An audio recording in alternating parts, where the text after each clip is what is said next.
termos evolucionários, é preciso ser capaz de explicar como se pode montar este sistema gradualmente, quando não há função, até que se tenha todas as partes no lugar.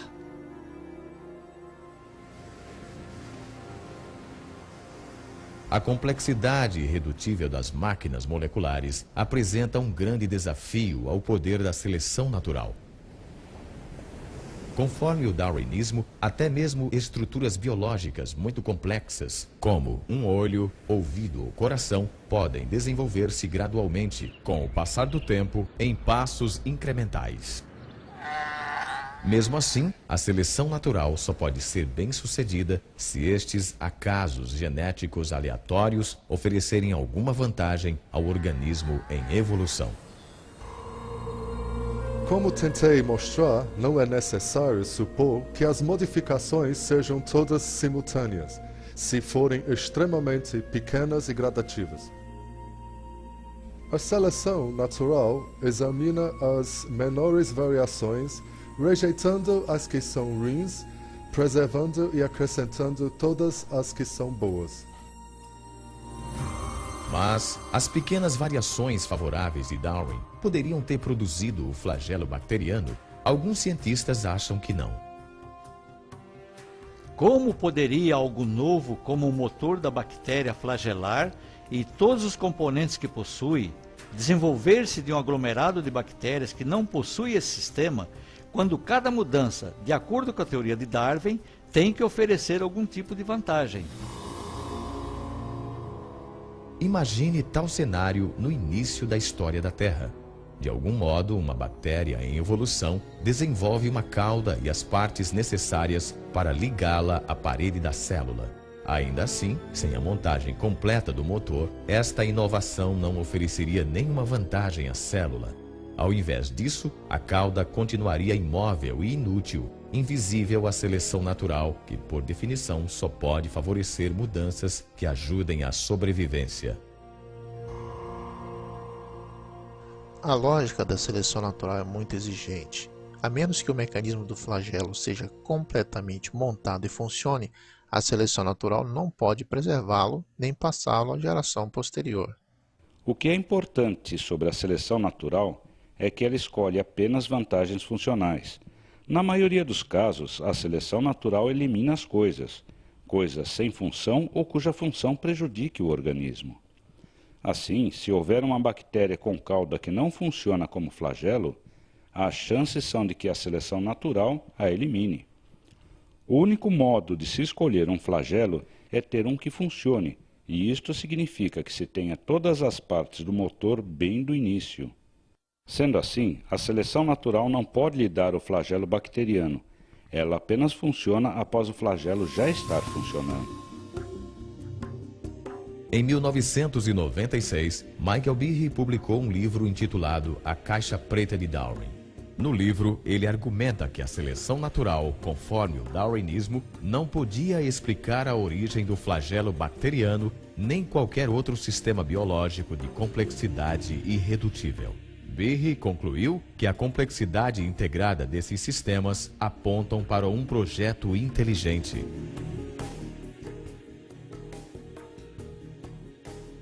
A Caixa Preta de Darwin criou uma controvérsia imediata. Mais de 75 publicações revisaram o livro. Alguns cientistas elogiaram a obra de Behe, ao passo que outros a descartaram como não científica e motivada pela religião. Alguns insistiam também que ele subestimara o poder da seleção natural. Argumentavam que o motor flagelar poderia ter sido criado com partes de outras máquinas moleculares mais simples, como esta bomba celular. Se os componentes da bomba já existiam, poderiam ter sido preservados pela seleção natural antes mesmo que o motor bacteriano surgisse. Esta teoria se chama coopção. Está dizendo, em essência, que a evolução ou seleção natural em algum momento pôde pedir emprestado componentes de uma máquina molecular e construir uma nova máquina com alguns destes componentes. Scott Minich pesquisou o motor flagelar durante uns 20 anos. Sua pesquisa o levou a contestar o argumento da coopção. Com o flagelo bacteriano, você se refere a uma máquina que tem 40 partes estruturais. Isso mesmo, descobrimos que 10 destas partes estão envolvidas em outra máquina molecular, mas as outras 30 são únicas. Então, onde vai consegui-las? Eventualmente, você terá que considerar que cada uma das partes originalmente tivesse outro propósito. Assim, só se pode seguir este argumento até o ponto em que surge o problema de que se está pegando partes do nada. Mas mesmo que se considere que tem-se disponíveis todas as partes necessárias à construção destas máquinas, este é apenas parte do problema, talvez ainda mais complexo. Eu considero o mais complexo são as instruções para a montagem, fato nunca mencionado pelos oponentes do argumento da complexidade irredutível.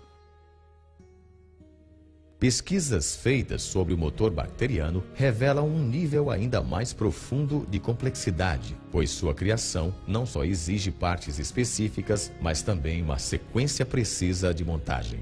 É preciso fazer as coisas na hora certa, é preciso ter o número certo de componentes, é preciso fazer a montagem em uma certa sequência, é preciso poder dizer que os montou adequadamente, de modo a não desperdiçar energia, criando uma estrutura que não vai ser funcional. Construir uma máquina molecular se compara à construção de uma casa, seguindo uma planta detalhada e uma ordem de construção. O alicerce de uma casa é feito antes de construir as paredes. O encanamento e as instalações elétricas são instalados antes de rebocar as paredes. As janelas precisam estar no lugar antes que se coloque a pedra do parapeito, e as telhas só podem ser colocadas depois da estrutura para o telhado. A mesma coisa acontece na criação de um motor flagelar. Esta estrutura é feita de dentro para fora. Conta-se o número de componentes na construção de um anel, da parte fixa do motor, e depois de montado algo diz: tudo bem, não se precisa mais desse componente. Acrescentamos então um eixo, um anel, outro eixo e um cotovelo. Quando o cotovelo chega a certo tamanho e certo grau de curvatura, mais ou menos 90 graus, termina aquele processo e então se começa a acrescentar os componentes para a hélice. Tudo isso é feito numa sequência precisa, exatamente como se constrói uma casa.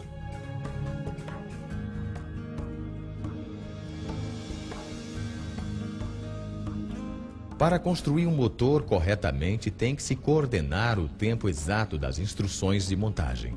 Mas como a seleção natural podia fazer isso? A coopção não explica isto. Para construir esse mecanismo flagelar, ou milhares de outros mecanismos na célula, exige-se que outras máquinas regulem a montagem destas estruturas e que estas máquinas, por sua vez, exijam outras máquinas para a sua montagem. Se uma destas partes estiver faltando ou for colocada no lugar errado, seu motor não vai funcionar. Assim, o aparelho para a montagem do motor flagelar é, em si mesmo, um complexo irredutível. De fato, o que temos aqui é uma complexidade irredutível do começo ao fim.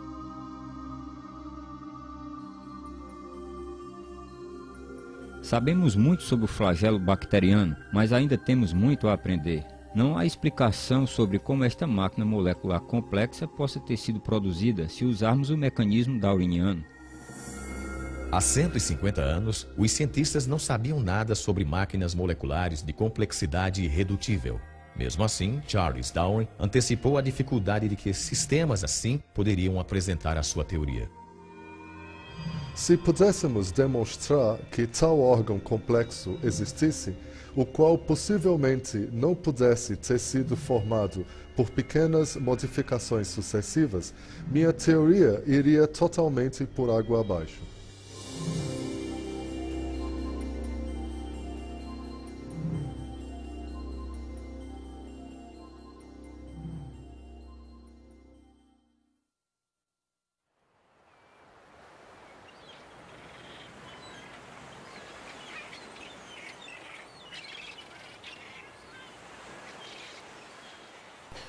Existem realmente duas grandes perguntas na biologia.